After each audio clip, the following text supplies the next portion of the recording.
Hello guys! For today's video, magluluto po tayo ng pansit.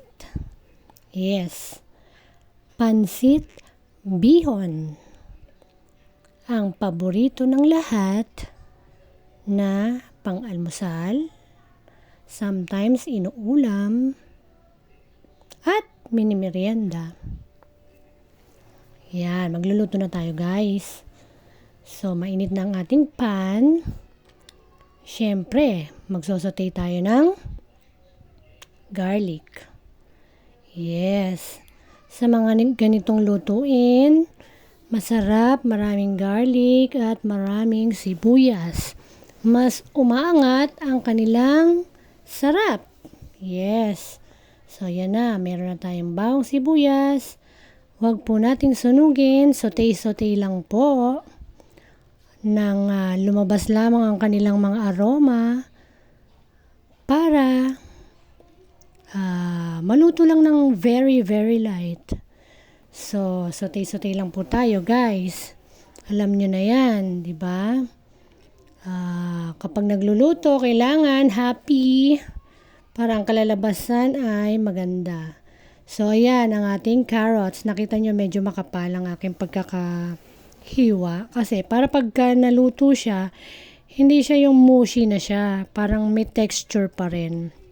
So, hindi natin siya overcook para meron pa rin siyang sustansya. Diba? Yan ang ating carrots. So, meron tayong bawang, sibuyas, and carrots sa ating pansit. So, sote-sote lang uli. Siguro mga 1 minute. 1 minute lang, okay na yan, yung carrots. Kasi hindi naman yan kailangan iluto ng bonggang-bongga. Masarap nga yan, medyo crunchy pag kinain mo, di ba? Lagyan natin ng toyo. Yan, ang toyo natin ay mga 1 wooden spoon lang. Siguro mga 2 tablespoon yan. Ang pinakasukat. Siyempre, ang paminta natin, di nawawala yan, di ba guys? Pag pansit, obligado yan, may paminta agad yan. Diyan na rin natin ilagay ang ating chicken cubes. So, bali isang chicken cubes lang po yan kasi meron na tayong toyo eh. So, mamaya maglalagay pa tayo ng siguro 1 tablespoon na na patis. So, medyo salty na yan pagka dadagdagan pa natin. Yan ang ating leftover na atay balunan. Pero more on atay yan. Yan yung mga natira natin nung niluto noon. Nilagay ko sa freezer. Yan. Nakaisip tayo magpansit. Ayan. Instant pangsahog. Diba?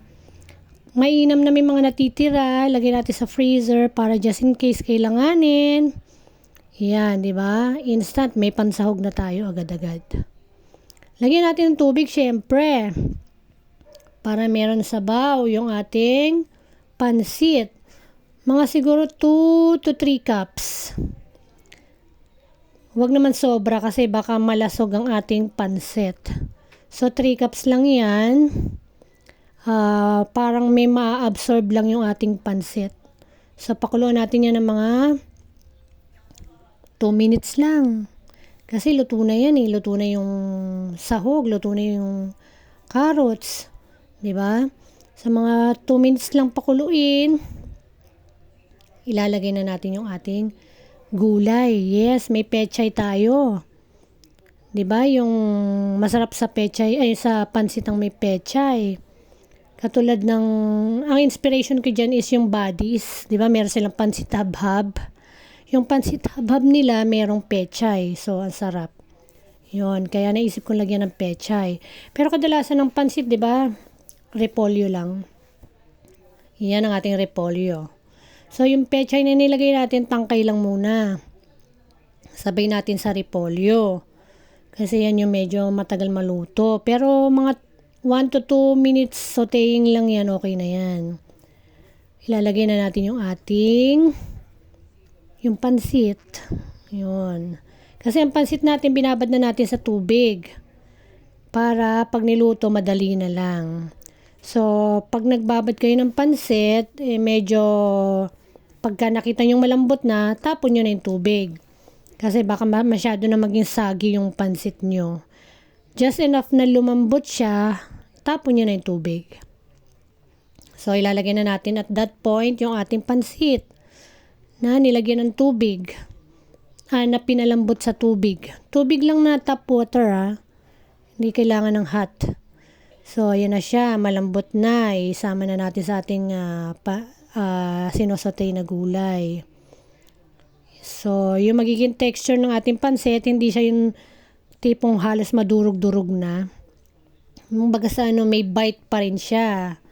Hindi siya yung sobrang sagi na. Kaya, ang kagandahan pag nagpapansit, tama lang yung sabaw. Just enough na ma-absorb nung pansit. Para meron pa rin texture yung pansit. Hindi siya yung tipong nagkaputol-putol na parang durug-durug na siya, ganun. Wag ganun.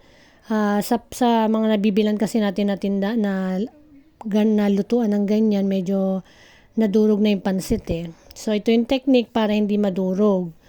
Less sabaw, just enough na masipsip nung pansit. Saka syempre yung apoy, alam nyo kung kailan ilalakas, kung kailan hihinaan. Yan naman ang mga elements ng pagluluto Hindi mo siya pwedeng ibabad ng malakas na apoy lang. Kasi pag binabad mo yun, sobrang overcook na yung pansit. Ang tendency niyan, magkaputol-putol talaga, magkadurog-durog na siya. So, hindi na siya magandang kainin, di ba? Maganda sa pagkain, sa pansit, may texture pa rin siya. Tapos, mahahaba pa rin yung hibla niya. So, yan, konting saute lang yan. Ilagay na rin natin ang ating pecha, yung pinaka-dahon. Konting saute na lang yan, luto na yan, guys. Diba? Ganun lang kadali magluto ng pansit. Diba? Kaya naman, magluto na rin kayo. Saka masarap sa pansit yung maraming gulay. Diba? Nakaka-healthy talaga. So, sa ganyan, dito na tayo maglalagay ng ng patis. Yung pinakahuli nating pampalasa na ilalagay. 1 tablespoon lang kasi meron na tayong cubes at toyo, 'di ba, na nilagay. So, pangpadagdag lang ng lasa kasi medyo marami-rami yung ating gulay. So, yan na yan. Konting halo-halo lang. So, ang paghahalo natin, wag naman yung talagang parang galit na galit tayo. Ingatan natin ang paghahalo para yung ating pansit ay hindi magkadurog-durog. Baga sa alalay lang yan. Parang binabaliktad-baliktad nyo lang, ganyan. Piniflip nyo lang ng very, very gentle. Kasi minsan nakikita ko yung mga nagluto ng ganito, parang galit na galit sa paghahalo So, yan lang. Nasa pagluluto lang din talaga sa paghahalo. Yan. Para makita mo pa rin yung mga texture na gusto mong makita. Diba? Pero kung pang tinda, syempre, minsan kasi talagang sa sobrang dami ng serving na ginagawa mo, hindi mo maiwasang magkadurog-durog na talaga siya. Pero kaya paglutong bahay, kahit paano yung quality na re-retain kasi nga, ikaw mismo yung gumagawa. Yan, iniingatan mo magkadurog-durog. So, yung apoy ko dyan, medyo siguro, kasunod lang ng slow. So, mga medium, ganyan. Yan, alalay lang sa paghahalo. So, nakikita nyo yung ating mga gulay.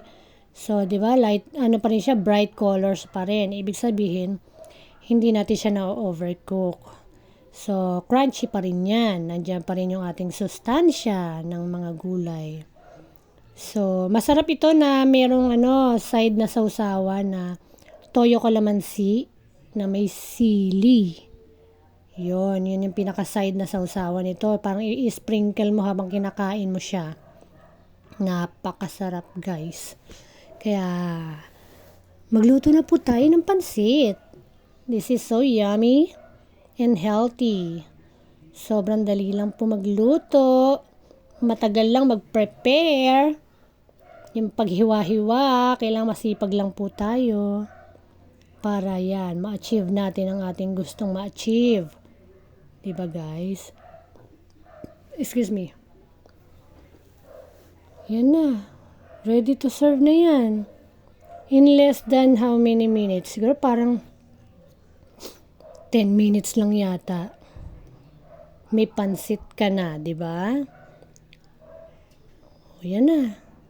Kakain na tayo guys. Let's eat na. It's so yummy. Di ba? Pwede pang breakfast, pwede pang ulam, side dish, di ba? O, pwede rin pang merienda pag may natira. O, pag may natira pa uli, pwede pang breakfast. Ganun lang. Napaka-versatile, di ba? O, di mo na kailangan bumili sa tindahan kasi nakaluto ka na. Paminsan-minsan masarap din magluto, di ba? For the family, alam nyo na. So, i-plate na natin, guys. Makikita mo yung pinaka-texture ng pansit. Ayan, o. Buong-buo pa rin siya. Saka may bite pa rin siya. Hindi siya yung durug-durug na. Yan, lagyan natin ng maraming gulay. Siyempre, I love vegetables. Lalo sa ganitong age natin, we need more fiber. Alam niyo yon? Good for digestion. Alam niyo na, pag nagkakaedad, more fiber, more protein, but less carbohydrates. Yes. Sabi nga, para humaba ang buhay, kumain ng gulay. You are what you eat, guys. Kung anong kinakain mo, yun ang magiging kalagayan ng health mo. So, magbagong buhay na tayo sa mga nakasanayang di healthy food. More on healthy food na tayo, guys. Okay? Yan lang po ang ating vlog for today. I hope you learned something, guys. Let's eat. It's so yummy. God bless you all. Thanks for watching. Thank you for watching, guys. Bye.